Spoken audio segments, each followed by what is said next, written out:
Olá, boa noite a todos. Estamos aqui em mais uma noite de live do Instituto dos Advogados do Rio Grande do Sul. Eu sou a jornalista Terezinha Tarcitano, assessora de imprensa do IARGS. E a diretoria do Instituto dos Advogados do Rio Grande do Sul, por meio da sua presidente Sulamita Santos Cabral, saúda todos os participantes desta live. Hoje, em especial, a doutora Andréa Schaeffer, por sua especial contribuição abordando o tema Direito de Trânsito e Reflexos da Pandemia. A diretoria agradece também a diretora do Departamento de Integração do Instituto, Ana Amélia Prates, que junto comigo está fazendo a mediação das lives pelo perfil do IARGS no Instagram, além do apoio de toda a equipe do Instituto. Lembro que o site, o blog, as redes sociais e o canal do YouTube estão sendo constantemente atualizados com uma variada programação online. Vocês podem ver tanto no canal do YouTube, quanto no blog, quanto no site. E as lives e as videopalestras estão disponíveis no nosso canal do YouTube. Para acessar, basta colocar em Instituto dos Advogados do Rio Grande do Sul ou IARGS. Chamando aqui a nossa convidada de hoje, uma transmissão ao vivo, a doutora Andréa Schaeffer. Seja bem-vinda, doutora, como vai? Olá, olá. Seja bem-vinda aqui à sua estreia. Tudo bem? Nesta live com o IARGS. Tudo bem? Uma honra estar aqui conversando contigo, Terezinha, no perfil do IARGS, né? Um instituto tão importante para todos nós advogados. Uma honra.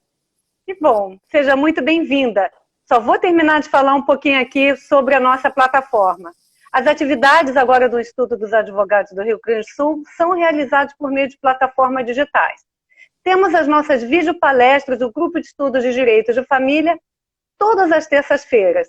Elas aconteciam, claro, há mais de 40 anos de forma presencial, mas desde então, o início da pandemia, nós estamos fazendo videopalestras e seguimos regiamente todas as terças-feiras.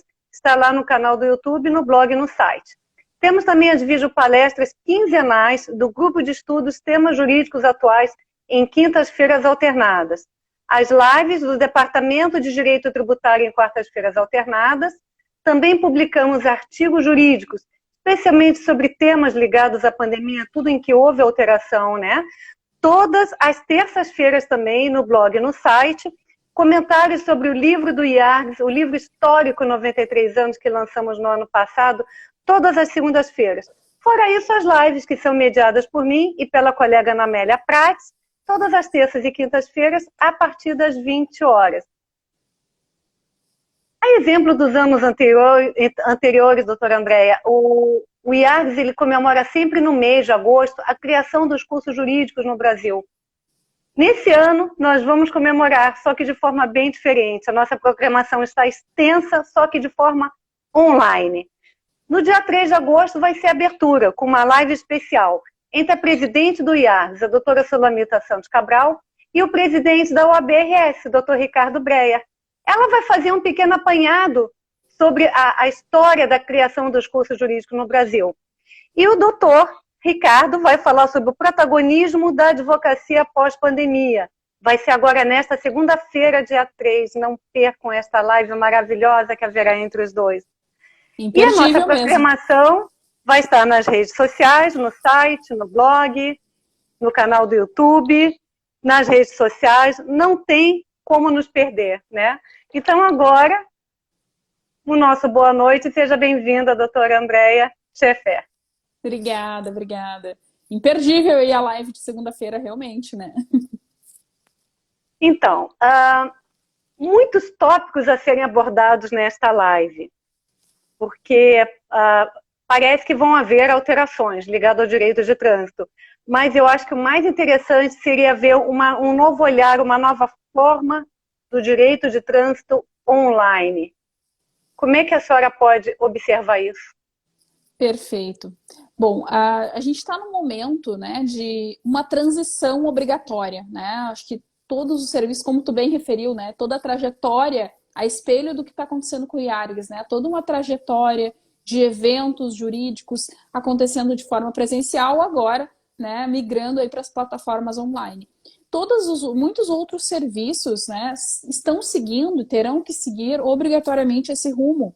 E não necessariamente, eu acho que a gente, claro, está enfrentando todo esse momento, né, no mundo inteiro, que é um caos, é um problema de saúde, então todo mundo fica muito preocupado. Mas a questão de trabalho, é importante que a gente veja essas mudanças com bons olhos, porque a gente acelerou alguns anos aí nessa evolução virtual, nessa virtualização de várias relações, de várias relações de trabalho, inclusive. Então, a gente aproveitar esse momento para realmente transformar a nossa forma de trabalhar. E quando eu falo em transformar a forma de trabalhar, a gente passa aí pela questão de conhecer as plataformas online, de como tu pode te reunir com um cliente usando essa tecnologia. E isso faz, né, não te limita o trabalho. Olha que interessante, né? Tudo é questão do ponto de vista, da forma como a gente olha para essas mudanças. A gente fica repudiando a mudança e fica deixando de lado, não quero, vou esperar passar, vou esperar para passar. Quem sabe aproveita, vira de vez essa chave e aproveita que hoje a gente já não precisa pagar daqui a pouco uma sala de aluguel de um escritório, né? Ou pelo menos não obrigatoriamente nesse momento. A gente pode trabalhar de casa. Eu posso atender um cliente estando aqui em Porto Alegre, eu tenho cliente de Manaus. Tem noção do que é, né? Então, eu consigo atender um cliente de outro lado, do outro lado do Brasil, porque não faz mais diferença onde eu estou localizada. E isso facilita esse novo olhar, essa nova forma de trabalhar, não só no direito de trânsito, mas em tantas outras áreas do direito, viabiliza, inclusive, para as pessoas que moram no interior, né? Que antes estavam se sentiam limitadas à sua região territorial, não mais, né? Uma advocacia sem fronteiras, porque hoje a gente advoga em qualquer ponto. A gente tem cada vez mais sistemas de processo eletrônico no judiciário, né? Uma migração aí que obrigatoriamente já está acontecendo, até para os processos que ainda estão físicos, daqui a pouco serão eletrônicos. E isso até a gente não enfrenta no direito de trânsito, porque no direito de trânsito, quando a gente tem que judicializar uma questão, os processos, olha, na grande maioria dos lugares, são eletrônicos. Né? Então, a gente trabalha com fazenda pública, então, tanto na federal quanto na estadual, já são eletrônicos. Então, isso amplia o nosso rol de possibilidades de trabalho. Né? Então, eu acho que essa visão, primeiro, para a gente começar aqui a nossa conversa, eu queria dar esse despertar, né? Para esse despertar justamente, ó, até a Miguela trouxe aqui, adorou a ideia da advocacia sem fronteiras. Porque se a gente se empodera da tecnologia, a gente vai muito longe, né? Então, para que se sentir limitado? Agora eu só posso fazer online. Agora eu posso fazer tudo online. Todo o trabalho que pode desenvolver. E o pessoal se preocupa, mas o cliente não vai querer, não vai concordar em fazer um atendimento online, não se sente tão à vontade. Não é verdade, né? E eu vou dizer isso com toda certeza, com a certeza absoluta, porque desde março eu não atendi nenhum cliente na forma física. Nenhum cliente presencialmente. Desde março, quando tudo isso começou. E eu não tive uma redução, né? Claro que a gente teve mudanças, né? As pessoas estão em outro momento, né? Acaba reduzindo em outros aspectos. Mas eu atendo todas as pessoas que me propus atender de forma online, eu não tive nenhum problema. Porque hoje a gente pode fazer pelo Instagram, né? Porque dá para fazer uma videochamada pelo Instagram. Dá para fazer pelo WhatsApp. Dá para fazer pelo Zoom. Dá para fazer pelo Google Meet. Pelo YouTube. Pelo YouTube. Google Meeting também. Tem tudo. Tem muitas plataformas gratuitas que a gente pode utilizar para fazer esse atendimento. E pelo WhatsApp, que eu digo que é o mais simples, porque todo mundo tem. Hoje em dia, todo mundo tem o WhatsApp. Faz uma videochamada. É o que falávamos mais cedo, né? Porque agora o IARGS está além fronteiras. E eu posso afirmar aqui como assessora de imprensa que quadruplicou a visita no site, no blog, e em relação às lives e às videopalestras, puxa vida, não tem nem como medir. Porque uma coisa é você ir pessoalmente, ir 10, 20, 30 pessoas. E a videopalestra, como ela fica à disposição no canal do YouTube, cada vez mais tem as visualizações. Já estamos com 310 inscritos e a tendência é aumentar, né? Então, isso é uma coisa que a gente não volta, não recrige mais, né?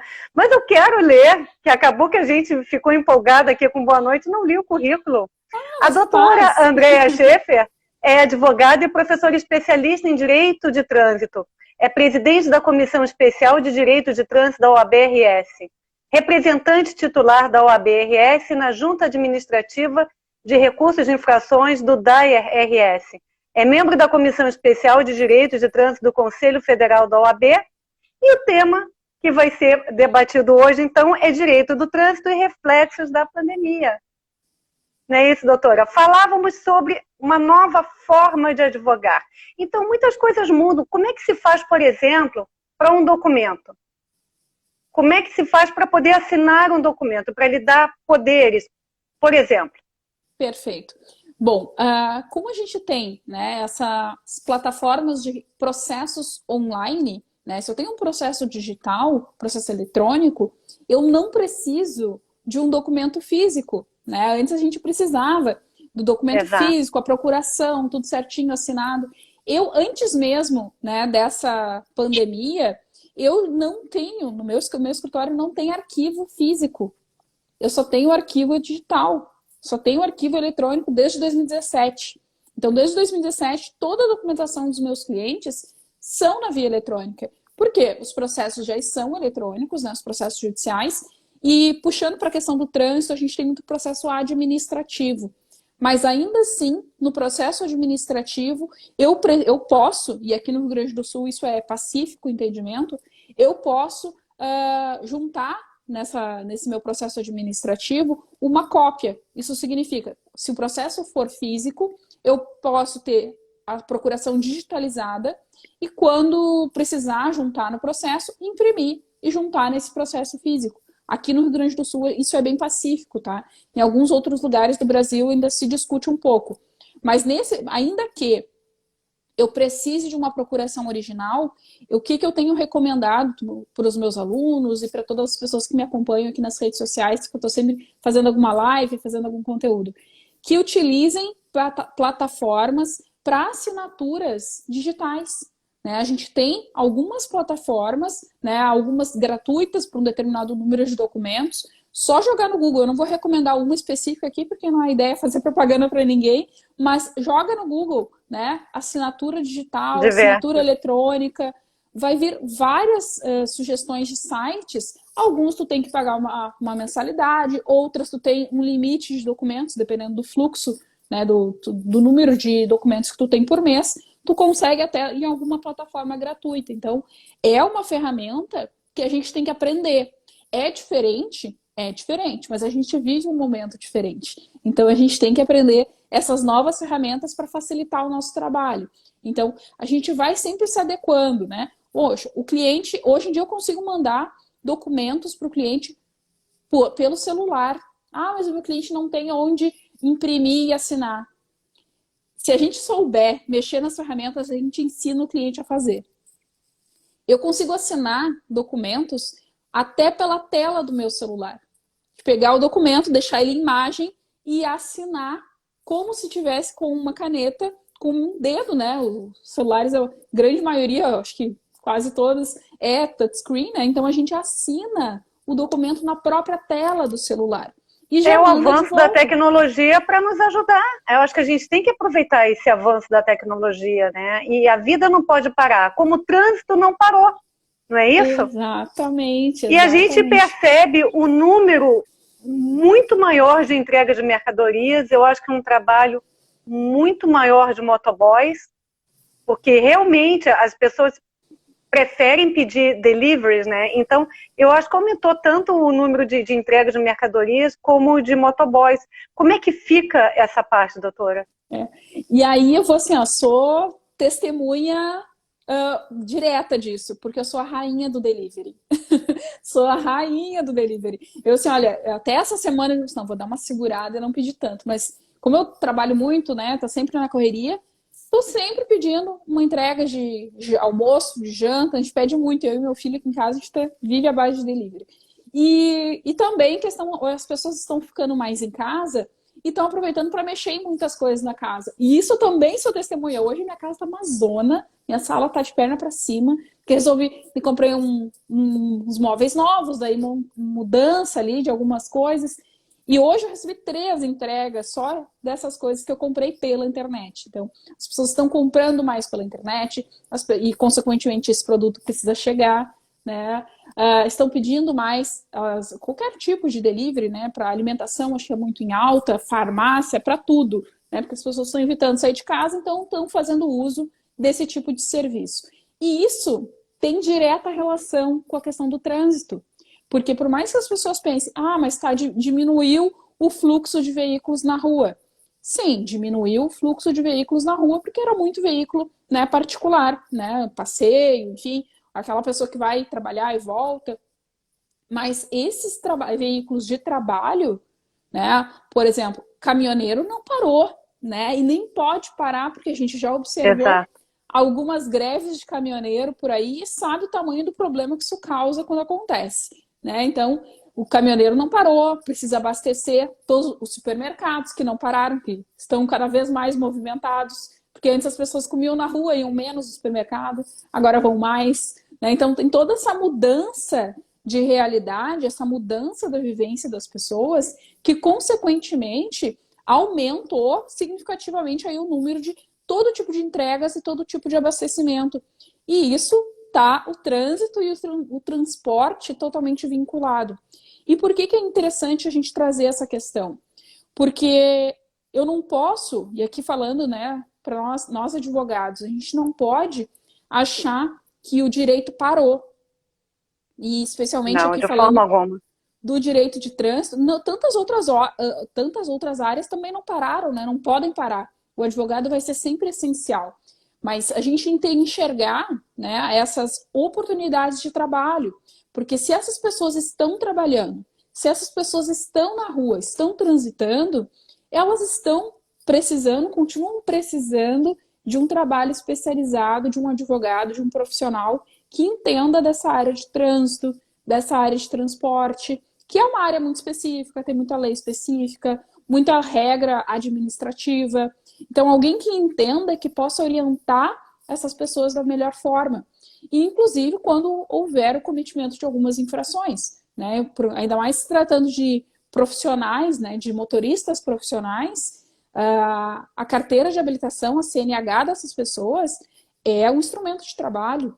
Então, claro, claro, ela precisa ser cuidada, né? É muito importante. A gente tem muitas situações que a pessoa, por alguma razão, independentemente aqui, a gente não defende se está certo, se está errado, se cometeu infração, se não cometeu, mas em virtude de algumas circunstâncias, de algumas infrações, essa pessoa perde a sua habilitação, perde o seu direito de dirigir, perde o seu emprego, né? Muitas vezes perde até a família, né? Então, é uma consequência muito grande, né? Um desajuste muito grande.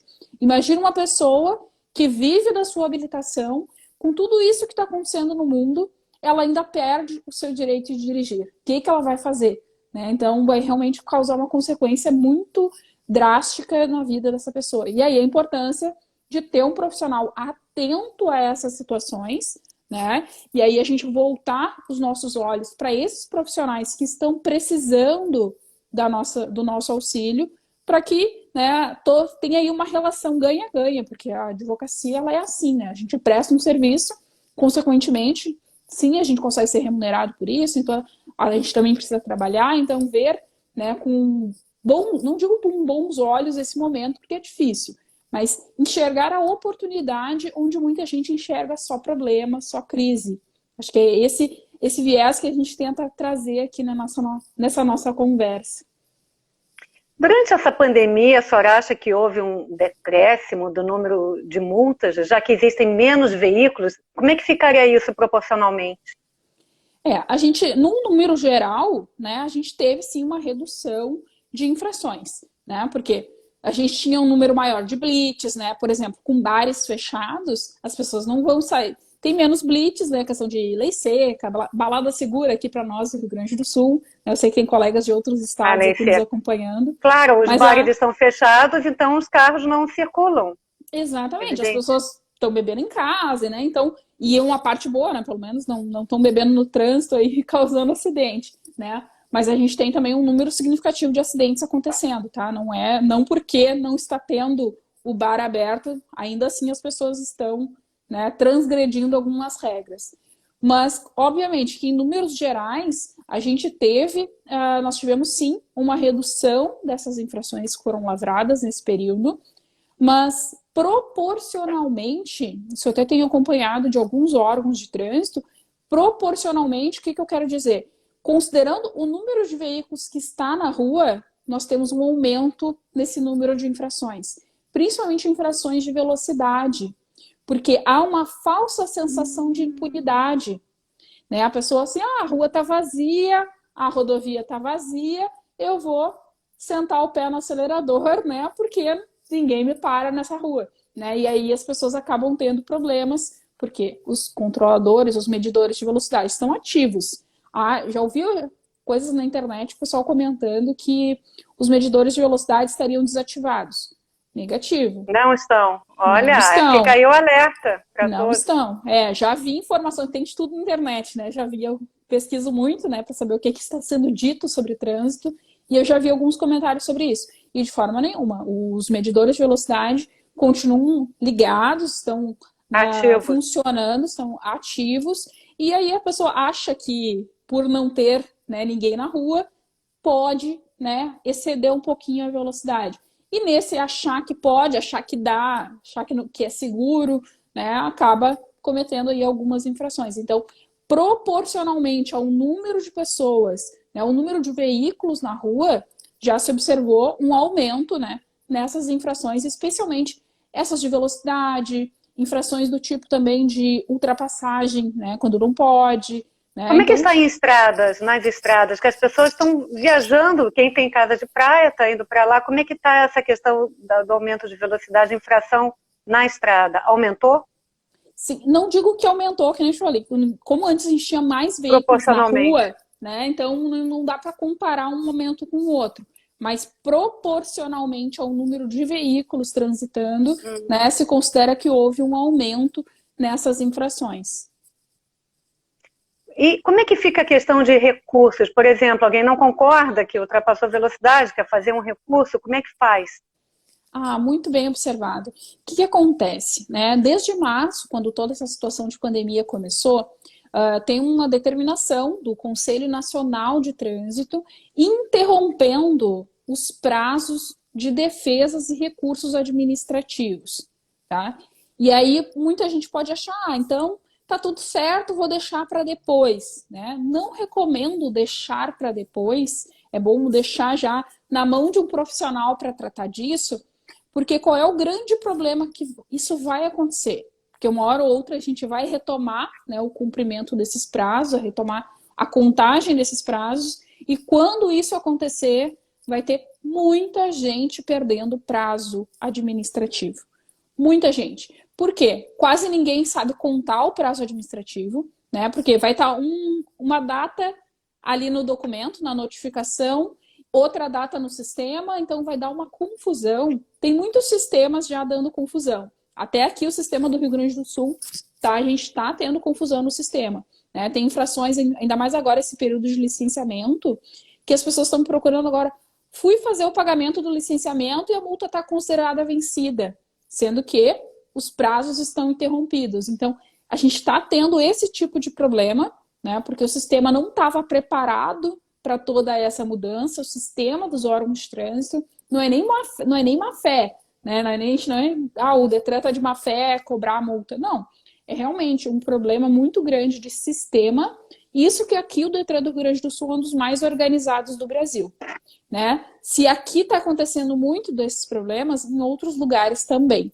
Então, ainda que, né, uma recomendação que eu deixo, ainda que os prazos estejam interrompidos, e aqui falando para os colegas advogados, interrompido não é suspenso. A gente tem essa questão técnica que também vai dar problema quando retomar a contagem de prazos. Porque interrompido a gente volta a contar do zero. Suspenso a gente voltaria a contar o que estaria faltando para terminar aquele prazo. Então, a gente tem algumas questões técnicas que se essa notificação, essa multa ou esse prazo não estiver na mão de um profissional qualificado para isso, o pessoal vai perder prazo, né? Hoje mesmo estava conversando com meu irmão que estava aqui montando as coisas, meus móveis aqui em casa, e ele disse, eu tô com uma multa assim, só que eu olhei no sistema, tá assim, tá assado. Eu disse, não, deixa que eu vou olhar. Por quê? Ele olha ali, ele não entende, porque aparece lá um número de normativo, suspenso pela deliberação 85. A pessoa que é leiga não tem ideia do que significa isso. Ela pode olhar no sistema e entender, opa, não vão me cobrar, me livrei. Não, e é uma questão temporária, que quando retomar a contagem desses prazos, vai estourar tudo no colo de todo mundo e a pessoa não vai saber para onde correr. Exatamente. Bem, enfim, doutora, estamos aí numa alteração do Código de Trânsito Brasileiro. Já passou pela Câmara dos Deputados, agora em junho, mas vai estar em trâmite agora no Senado Federal. Quais seriam as principais alterações que todos devem se atentar? Bom, só antes de falar das alterações, a Ana está perguntando se previsão para o fim dessa suspensão. Dessa suspensão, sim. Não tem previsão, tá? Quando tiver uma modificação, tem que vir uma nova norma do Conselho Nacional de Trânsito dizendo que vai voltar a contar esses prazos. Enquanto não tiver essa nova normativa do Conselho Nacional de Trânsito, não vai retomar esses prazos, tá? Muitos DETRANs e órgãos de trânsito estão se adequando para trabalhar com defesas online, recursos online. Inclusive, o DETRAN aqui do Rio Grande do Sul implementou essa semana uma nova possibilidade de defesa online. Então, eles estão adequando alguns sistemas, mas a retomada dos prazos só quando tiver uma determinação do Conselho Nacional de Trânsito, que ainda não tem previsão para isso acontecer. Mas só, né, respondendo essa informação, essa questão que eu achei importante. Voltando à questão da alteração. Primeiro, né, um desabafo aqui que eu acho bizarro. Achei bizarro votar uma alteração importante do Código de Trânsito no meio da pandemia, né? Não seria algo para ser votado nesse momento, né? Então fica uma crítica / desabafo aqui à Câmara dos Deputados, que deveria ter votado questões mais emergenciais e não uma proposta de alteração do Código de Trânsito nesse momento, tá? Só para o pessoal, acho que se situar, são muitas alterações, obviamente a gente não vai ter tempo aqui de falar sobre todas elas, mas interessante a gente ressaltar alguns pontos. Primeiro, claro, não está valendo ainda essa alteração do Código, precisa passar pelo Senado, né? Inclusive está rolando uma consulta pública lá no site do Senado, então é interessante entrar lá no site do Senado e se manifestar quanto à concordância ou a discordância dessas alterações, tá?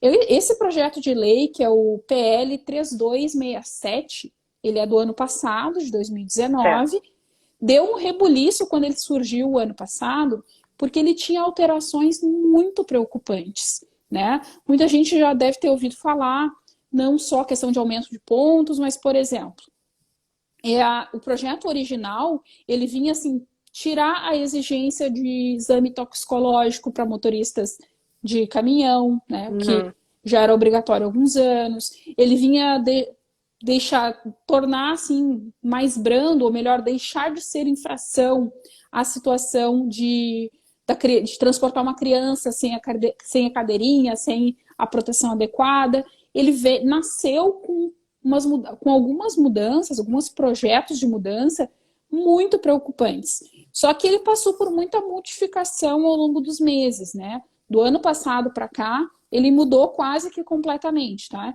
Então, tem essa questão da discussão em relação ao toxicológico, a relação à cadeirinha, felizmente caiu, né? Não ficou no projeto que foi aprovado na Câmara dos Deputados. Mas ainda assim, a gente tem algumas preocupações. O que eu acho importante destacar? Que eu acho que é algo que afeta... Opa, chutei o negócio aqui. Acho que é algo que afeta toda a população em geral. Uma questão de pontuação, né? Então, hoje, como é que funciona? Quem tem a CNH, teoricamente, pode ter até 19 pontos Se tiver 20 pontos em diante, essa pessoa vai ter um processo de suspensão do direito de dirigir, que retira o direito de dirigir por, no mínimo, 6 meses. Né? Então, já teve uma mudança significativa sobre isso lá em 2016. Até 2016 era 1 mês, e em novembro de 2016 passou para 6 meses. A gente teve uma mudança, um aumento significativo desse tipo de punição. Então, para hoje, né, como está hoje, atingiu 20 pontos, tem um processo de suspensão do direito de dirigir e fica no mínimo 6 meses afastados. Né? Essa proposta de alteração, esse PL 3267, ele vem trazer uma questão gradativa de pontuação, de 20, 30 ou 40. E isso é muito discutível, tá? Por exemplo, ele coloca em 40 pontos para o motorista profissional. E aí o pessoal divide opiniões aí, né? O pessoal diz, olha, mas 40 pontos para o motorista profissional é bom ou é ruim? Pode ser bom se tu entender no seguinte sentido.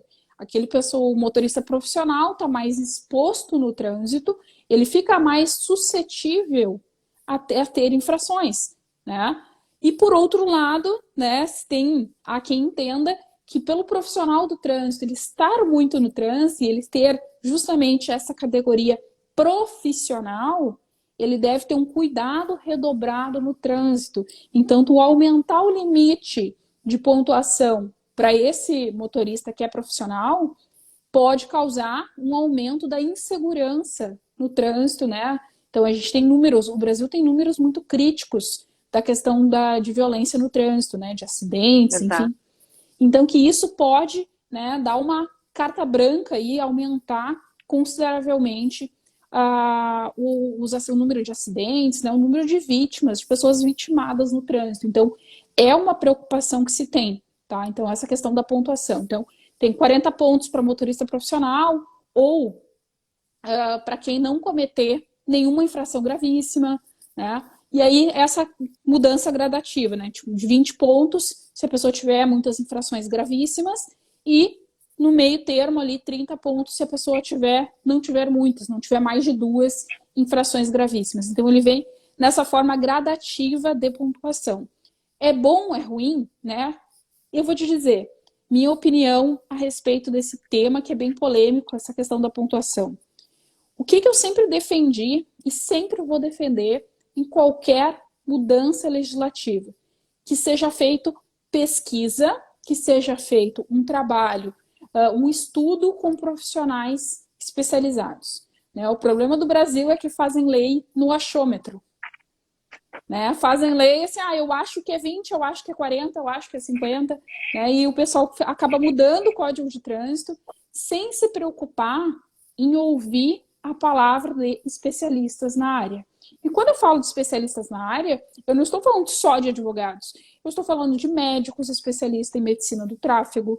Eu estou falando de engenheiros especializados no tráfego. Então, tem uma gama de profissionais importantes que isso deveria ser estudado de uma forma conjunta para que, então, se estabelecesse uma melhor forma. Voltou. Trancou, mas já voltou. Entra uma ligação aqui, daí interfere na chamada. Mas, então, se reunisse esses profissionais para que se, então, montasse ali e efetivamente psicologia de tráfego, né? O pessoal da psicologia também foi muito pouco ouvido nesse processo dessas alterações, desse projeto de alteração. Então, teria que se estabelecer uma pesquisa, né, e um trabalho mais amplo sobre isso. Né? Então, só a partir daí, né, porque eu, como não sou adepta à cultura do achismo, não sou eu que vou dizer, eu acho que tem que ser 20, eu acho que tem que ser 40. Não, tem que ser feito um estudo técnico, um estudo especializado para chegar, né, no que é necessário. Tanto pensando na questão da segurança, que acho que é o principal, porque o direito de trânsito ele é uma norma que visa a segurança da coletividade, então tem que pensar no aspecto da segurança e tem que pensar também o que é importante, né, na questão da punição, porque Claro. a suspensão do direito de dirigir ela serve, né, para ter esse caráter punitivo para quem transgride de forma recorrente a nossa legislação. Então, ter ali uma pesquisa e um trabalho mais estruturado para essa questão da pontuação. E um outro ponto que eu queria destacar sobre as alterações, que é algo que também se discute bastante, que é o tempo de validade da CNH. Uhum. Né? O tempo de validade da CNH, Aumentou. pelo projeto de lei, né? Se mantido dessa forma, ele aumentaria. Que hoje a gente tem como regra geral 5 anos, né? A partir de determinada idade, 3 anos, e dependendo das circunstâncias médicas, pode ser reduzido. Então, hoje, né, essa regra geral dos 5 anos seria duplicado, se passaria para 10 anos. E qual é a crítica que o pessoal faz em relação a isso? Né? Principalmente os médicos e psicólogos especialistas nessa área do trânsito, nessa área de tráfego. Eu acompanho de perto o trabalho tanto da Abramet, que é a Associação Brasileira de Medicina do Tráfego, e também o trabalho da Abrapsit, que é a Associação Brasileira de Psicologia do Tráfego. Então, são especialidades médicas e psicológicas voltadas a essa área. E esse pessoal, né, que são os técnicos, né, que são os experts nessa área, defendem que 10 anos é muito tempo para reavaliar a condição clínica desse motorista. Porque, para quem não sabe, por que existe o tempo de renovação da CNH? Esse prazo de renovação é justamente para que esse condutor seja reavaliado pelo médico e pelo psicólogo. Então, é uma avaliação médica psicológica. Não é simplesmente, né, para a pessoa ir lá e pegar um documento novo. Não é? A ideia é justamente o tempo que tem de validade a CNH seria o que é considerado razoável, né, para que tu possa ser reavaliado, né, tanto pelo médico quanto pelo psicólogo. E esses profissionais são totalmente contra essa alteração em relação ao aumento do prazo de validade da CNH. Então, como eu digo, defendo a especialidade, defendo o estudo técnico. Se o médico e o psicólogo estão dizendo que é prejudicial, quem sou eu, quem é o deputado, quem é o senador, para dizer que não é, né? Então, eu me filio à corrente técnica, ao estudo técnico que está sendo realizado sobre isso. Então, deveria ter sido feito um cuidado maior em relação a essa questão que é de saúde, né, dos condutores. Claro, com certeza. Alguma outra alteração também que a senhora queira especificar que seja importante, já que, como a senhora falou, fizeram essa votação em plena pandemia, né, tendo assuntos bem mais importantes para poderem ser discutidos, né? E agora resta ao Senado concordar ou não. O que mais que a senhora poderia... A gente tem muitas outras mudanças, assim, algumas mudanças, questões de processuais, mudam alguns prazos administrativos, né? Até isso é um ponto que eu acho positivo, que se propõe uma unificação de alguns prazos, porque hoje a gente tem alguns prazos são 15 dias, outros prazos são 30 dias, então vem unificar alguns prazos em 30 dias, né? Então as pessoas se confundiriam menos na hora de se manifestar, fazer uma defesa, um recurso administrativo no processo. Tem algumas até alterações em relação até à migração para sistemas eletrônicos, também se discute nesse projeto. Se discute até umas questões importantes, eu acho que isso é um fato bem importante, que é de competência. O que eu digo de competência? Hoje, né, como é que funciona?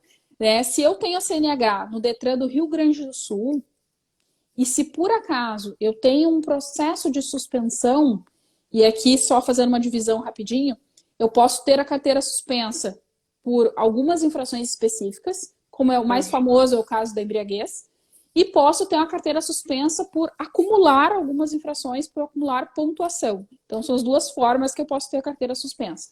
Só que como a minha carteira ela é do Rio Grande do Sul, quem pode, pela regra atual, suspender o meu direito de dirigir é o Detran do Rio Grande do Sul.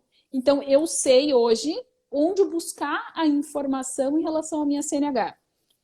E por que eu estou contextualizando isso? Porque esse projeto de lei, ele vem mudando essa sistemática e dando a competência para suspender, para instaurar um processo de suspensão do condutor, o órgão de trânsito que registrar uma multa. Então, vamos supor Entendo.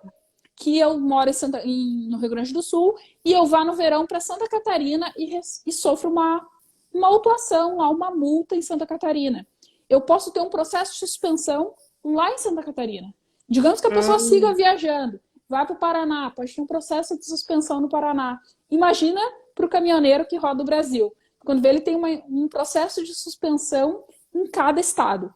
Se ele já não consegue se orientar, sabendo que ele tem que pesquisar só no Detran do Rio Grande do Sul, imagina se isso estiver espalhado. Então, isso para mim é um problema muito crítico.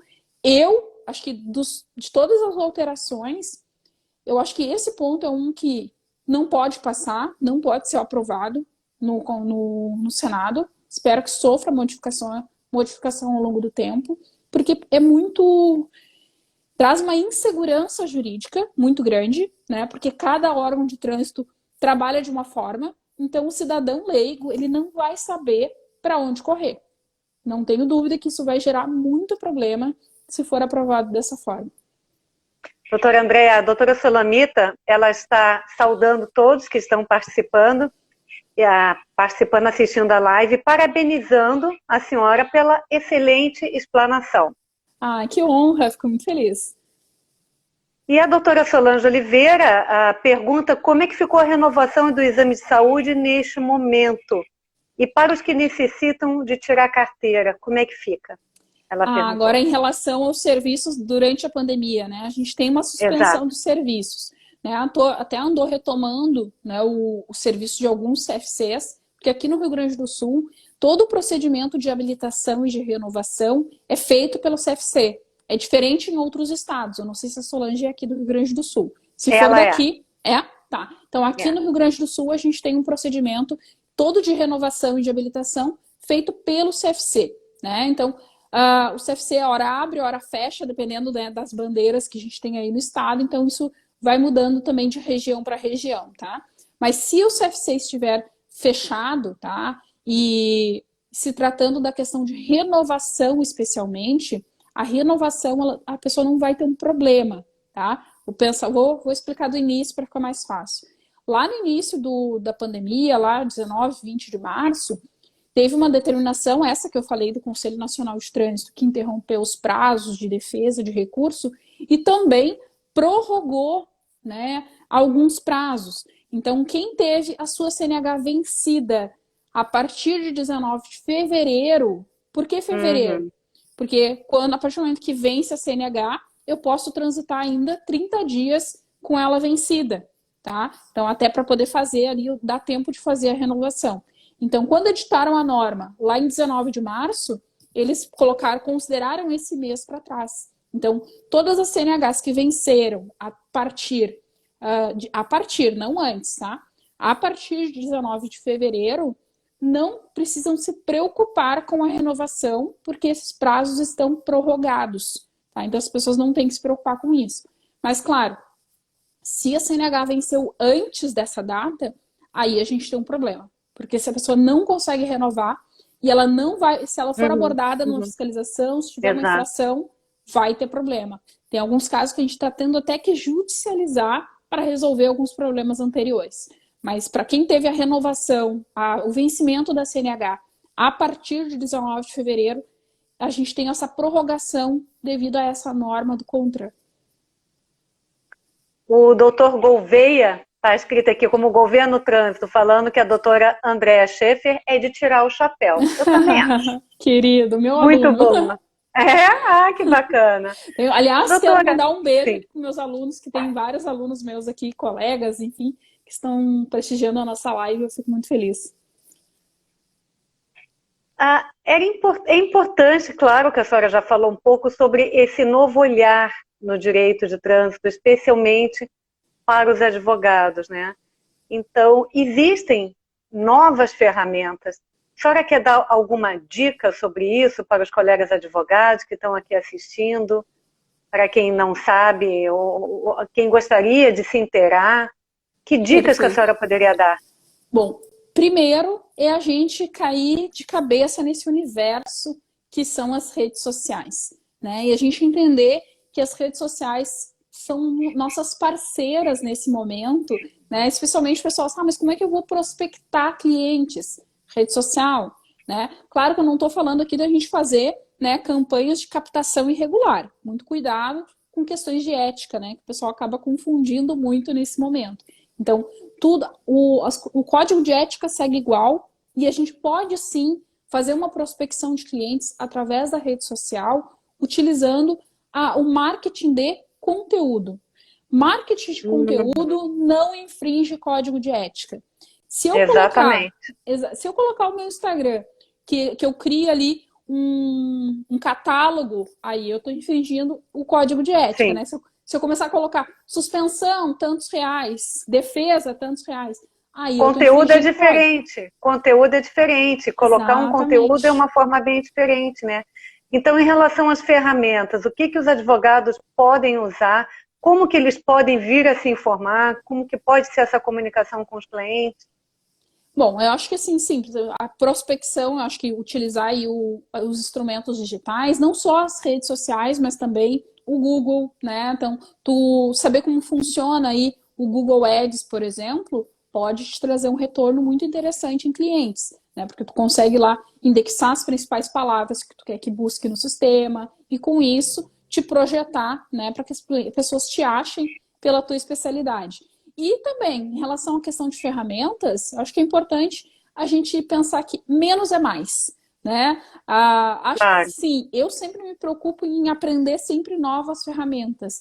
Mas se a gente pensar que eu consigo atender um cliente pelo WhatsApp e ele consegue me encaminhar toda a documentação por ali, porque ele me pode mandar foto dos documentos, né? E por ali eu já consigo fazer toda a análise que eu preciso. Então, foca no simples, né? Às vezes, mas eu não sei como é que funciona. Não precisa ter ideia mirabolante no primeiro momento. Foca no simples. Não adianta ter o medo. Exatamente. É fácil. E quando a pessoa fala, mas será que o cliente vai querer? Vai. Tu tem que passar para o cliente que isso é uma oportunidade, né? Se olha, não sem deslocamento. Exatamente. Não é, eu não posso te atender presencialmente. Estou atendendo totalmente online, você não precisa nem sair de casa. Pode me encaminhar tais e tais documentos que eu vou fazer a análise. Daí, claro, inclusive eu cobro consulta online. O pessoal fala, mas vamos pagar consulta. Pagam consulta, desde que a gente se posicione com firmeza, né? Quem dá as regras de como vai funcionar o nosso trabalho somos nós, né? Então, isso eu defendo muito quando converso com os meus alunos, em todos os cursos, palestras, lives, enfim, sempre deixo isso muito claro. Quem vai se posicionar em relação a dar essas regras é o profissional, é o advogado, né? Quem vai dizer quanto que vai cobrar é o advogado. Então, se posicionar com firmeza, dar todas as informações que o cliente precisa, tenho certeza que vocês não vão ter prejuízo num atendimento online. Algo que eu não tenha lhe perguntado, que tenha ficado para trás, que seja importante incluir nesta live de hoje?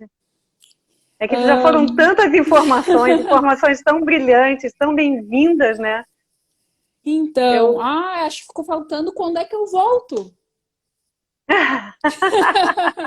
Quando é que a gente tem mais eventos pelo IARGS, que eu adorei. Claro. Vamos pensar numa videopalestra, vamos pensar num workshop. E basta todo mundo ficar ligado nas nossas redes sociais, no nosso blog, no nosso site, no canal do YouTube, porque esta live de agora já vai estar amanhã de manhã no nosso canal do YouTube. Para pesquisar, basta colocar Instituto dos Advogados do Rio Grande do Sul ou IARGS. Convido a senhora e todos que estiverem assistindo para se inscreverem no canal, porque lá tem mais de 50 vídeos. São videopalestras, são lives. Temos agora as lives do Departamento de Direito Tributário, né? No dia 12, inclusive, a vice-presidente, que é a doutora Alice Kreck, vai fazer uma live com o doutor Roque Carrasa. Então, convido a todos para participarem. E a nossa abertura da criação do mês de comemorativa à criação dos cursos jurídicos começa agora na segunda-feira, dia 3, com uma live super especial com o presidente da OAB, doutor Ricardo Breyer, junto com a doutora Sulamita. Ela vai fazer um pequeno histórico sobre a criação dos cursos jurídicos no Brasil, que ela é expert, né? E o doutor Ricardo Breyer vai falar sobre o protagonismo da advocacia pós-pandemia. Então, veja bem que maravilha. Todo o nosso mês de agosto vai ser comemorativo. Então, eu convido a todos, a partir de segunda-feira que vem, para participarem. Quero salientar que a doutora Ana Lúcia Piccoli está nos assistindo. Doutora Sulamita, falando aqui de novo, excelente explanação da doutora Andréia, tema de muita importância, exposto de forma exemplar. Agradecimento da doutora Karen Rodrigues, excelente, obrigada, doutora Andréia, pela disponibilidade.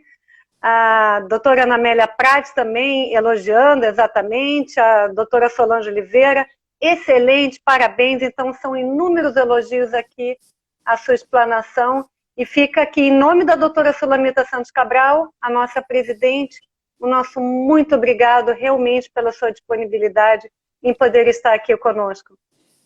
Olha, eu que agradeço e me sinto extremamente honrada em estar colaborando aí com um projeto do IARGS, que é um instituto tão importante para todos nós advogados. Então, eu fico realmente muito honrada. Quero agradecer especialmente a doutora Sulamita, nossa presidente do instituto, né, pelo convite. Quero fazer um agradecimento a Kalin, que foi, acho que, o elo de ligação aí, né? Então, Kalin, querida, né, colega lá de ordem, colega da OAB. Então, eu fico muito feliz, porque quando a gente tem o trabalho reconhecido por outros colegas advogados, isso dá aquele conforto no coração, né? A gente fica tão feliz, então, realmente, fico muito feliz em estar aqui conversando com todos vocês. E meu obrigada a todos que nos acompanharam aqui, que participaram da nossa live. Que bom que gostaram, espero que tenha contribuído para vocês de alguma forma, trazido aí alguma informação importante. E Terezinha, sem palavras, né? Muito obrigada por toda aí a disponibilidade, por todo o apoio, por todas as informações aí, esse papo bacana que a gente teve hoje. Eu fico à disposição para seja sempre muito bem-vinda. Vamos agendar, vamos fazer novas agendas, viu? Muito obrigada por todas as informações prestadas hoje aqui. Às ordens. Uma boa noite. Uma boa noite. E até uma próxima oportunidade. Até. Tchau, doutora. Boa noite. Tchau. Beijo. Tchau. Beijo. Então, gente, na nossa abertura de comemoração dos cursos jurídicos no Brasil, que começa agora na segunda-feira, dia 3, a doutora Sulamita Santos Cabral, que é a nossa presidente, ela vai fazer um rápido histórico sobre a história de criação dos cursos jurídicos no Brasil. E o nosso presidente da OAB, Ricardo Breyer, vai falar sobre o protagonismo da advocacia pós-pandemia. O doutor Ricardo Breyer é advogado criminal e presidente da OAB-RS. É doutor em Direito Penal pela Universidade de Sevilha, na Espanha. Ele é especialista em criminologia pela PUC-RS e em vitimologia pela Universidade de Sevilha, na Espanha. É consultor do International Center of Economic Penal Studies, em Nova York, nos Estados Unidos. Acadêmico honoris causa da Academia Brasileira de Filosofia. Agradeço imensamente a participação de todos, convidando então para na próxima segunda-feira, dando início aqui à nossa comemoração dos cursos jurídicos no Brasil, estarmos juntos, segunda-feira, dia 3, às 20 horas, aqui no perfil do IARGS. Até lá, muito obrigada em nome da nossa presidente Sulamita Santos Cabral. Um abraço a todos.